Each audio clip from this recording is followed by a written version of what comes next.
Hi, everyone.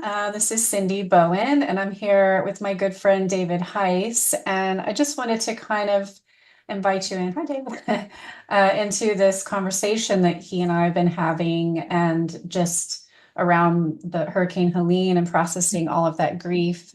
Because we were talking about this the other day, and just really feeling that with the work that he and I work together and share, that we feel like it's time to open up the space for a candlelight vigil for the community.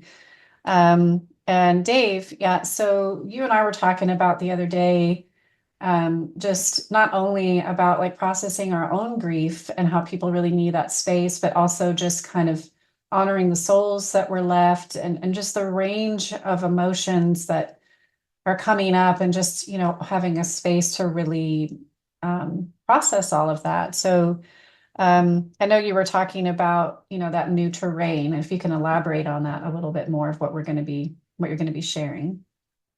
Yeah, I've been having a wild range of emotions through this entire period of time, and sometimes they're fluctuating, hourly, definitely daily, and each day, Mm. is a new emotion. And I would catch myself wanting to stop a particular emotion, and I'm like, wait, wait, wait, wait, wait. This is not the time to stop this particular emotion. What a perfect real-time experience to feel the wide range of emotions. And I go from survivor's guilt, like I should not be having fun right now. I should be I should be struggling, and I am struggling.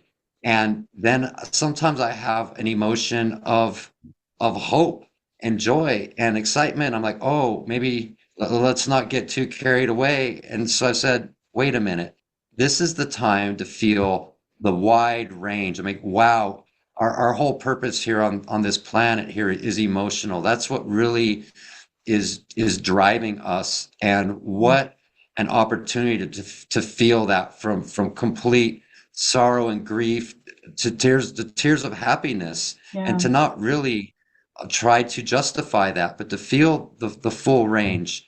And with the new terrain that we're in, um, I just had to look outside and see the new rivers that have been formed, and the new pathways and the old roads that are gone. And I Yeah. look inside of me and I'm like, wow, this pathway that I was on like 2 weeks ago has changed, Yep. and that there is no going backwards. It's always moving forwards. So to look deep inside Hmm. and feel that feeling of I must do this, I must go here, I must be this way, and it doesn't really make sense, but to feel that emotion and kind of let that heart guide us is Yeah. what I'm experiencing, and that's also what I'd like to share and offer Yeah. to everybody.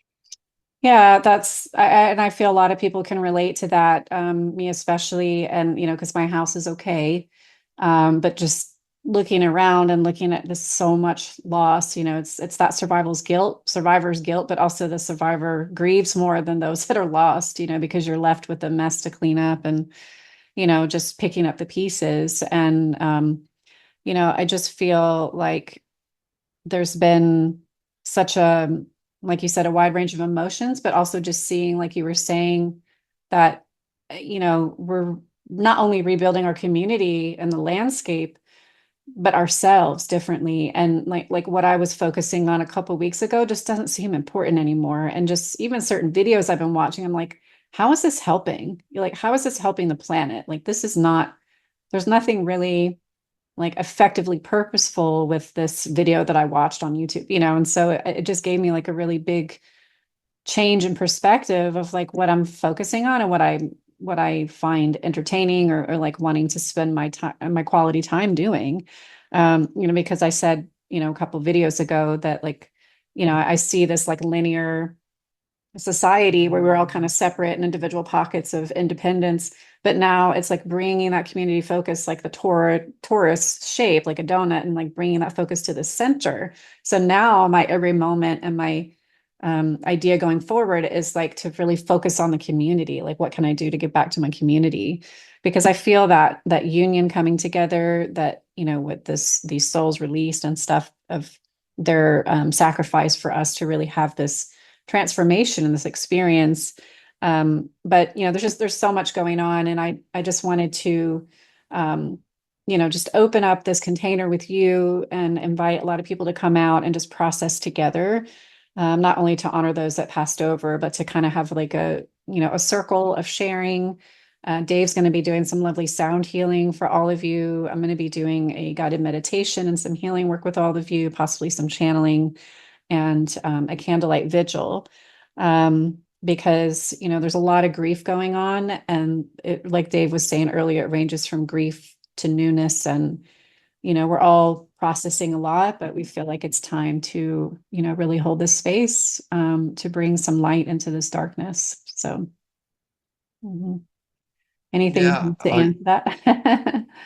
Well, sure. I mean, getting together with others and feeling our feelings and sharing our feelings is what healing's all about. Yeah, So that saying, you got to feel it to heal it. And in a space where it's appropriate and honored to feel a wide range from tears of sorrow to joy or whatever they may be, and yeah, hold each other in this space with the candlelight, with our intentions, and sending our intentions to the entire greater area of Asheville, mm, which is where we're all living yeah, right now, and we're all going through a healing.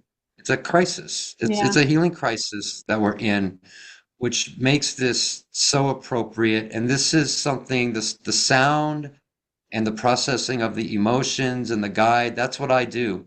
yeah, And I've been personally in a self-care mode. I have not been able to, physically get out there, but I can hold space here. And that's what we're offering, yeah. um, for all of you. Yeah, and there was a point, I went to a grief circle a couple weekends ago, and somebody was, talking about, like you said, like feeling guilty about being happy. And I said, but those that can feel happy, it's their duty to hold space for people who can't. And so you and I are in a pretty good position, for having not lost our homes, that I feel like it's our duty to really hold the space for other people and help them to process and send them the healing and the strength that we have, together, and helping to be a little bit of a salve to this really huge wound that we have over our area right now. So I'm confident that your sound healing is really gonna help people transmute, and the space that we're sharing together to help people transmute a lot of this. So I'm really looking forward to having this ceremony with you, and just really coming together collectively to help support our community. So um, and I guess we will put some links attached to this video somewhere. And you guys can come. It's going to be donation basis. So we just want to support you all in the best way that we can. And, bring a friend, or it's going to be at the Inner Wolf Retreat space out in Wolf Laurel area. If you haven't been out there yet, it's a really gorgeous, beautiful sanctuary Dave has built out there. So anything you want to add to that? Yeah, the Inner Wolf Retreat space is a very healing, rejuvenated space. That's got a beautiful Um, white cat. yeah, kitties love it, as well. Um, and that I the last gong session that I did was by donation last week, and it was probably one of the most powerful sound healings that I've ever done. And I do feel that the one coming up here this weekend is going to be equally as potent. Just the emotions running through us, and to ground into that and really feel it brings a surge of vibrant life running through us. So Yeah, I really bring your emotions with you. Bring everything that you're carrying, and come as you are, not dressed up as anything that you think you have to be. yeah, That's what this is really all about. And I look forward to sharing space with all of you that come. Yeah, wonderful. Not to mention all the astrology that's perfectly aligned with everything that's happening right now. So, Oh, there's a lot of astrology we're going to yeah, talk about. The yeah, astrology does make sense with what's going on yeah, here and globally. So I'd love to share what I'm seeing in the stars, which is what's going on for the next at least 6 to 9 months. yeah. So, all right. Well, I look forward to this Sunday, October 27th from 2 to 4. We're going to be Two to five. having this 2 to 5, sorry. 2 to 5 at the interval for treat space. So look for it in the links, and we look forward to sharing a little bit of light with all of you. So thank you so much, Dave, for spending this time with me to connect again, and we'll be seeing you soon. All right. Pleasure. Thank you.